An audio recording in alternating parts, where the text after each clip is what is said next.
మాజీ ఉప సర్పంచ్ హైకోర్టు న్యాయవాది ఇనుముల సత్యనారాయణను విచారించారు. ఇక రామగుండం సిపి కార్యాలయంలో ఆయన్ని 3 గంటల పాటు ప్రశ్నించారు. వామన్ రావుతో పరిచయం ఎలా ఏర్పడింది, వామన్ రావుతో సన్నిహితంగా ఉండేవారా అంటూ ప్రశ్నల వర్షం కురిపించారు.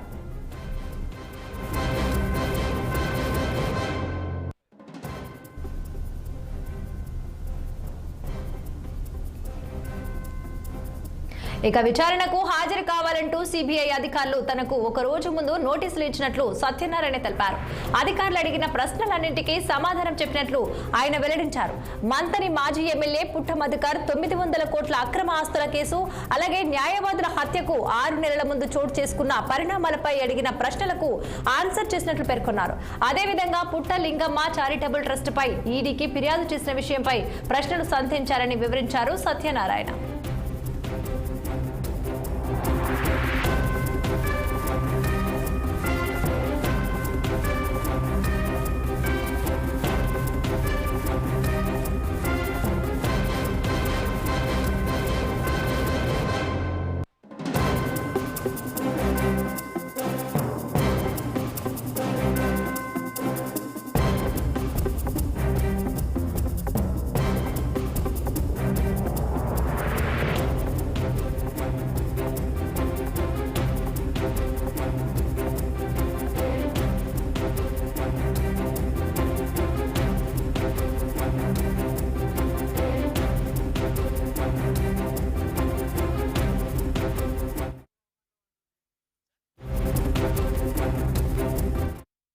మా విలేజ్ వచ్చేసి కమ్మపల్లి.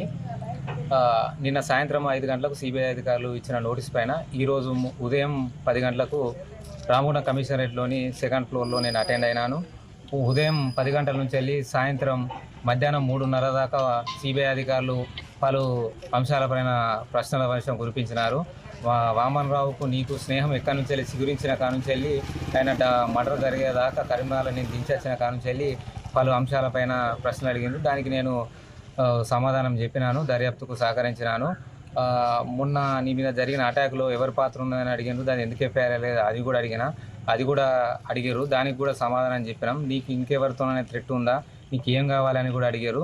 వాళ్ళు అడిగిన ప్రశ్నలన్నిటికీ నేను సమాధానం ఇచ్చినాను. మరోసారి కలుద్దామని చెప్పి పిలిపిస్తామని చెప్పి పంపించినారు.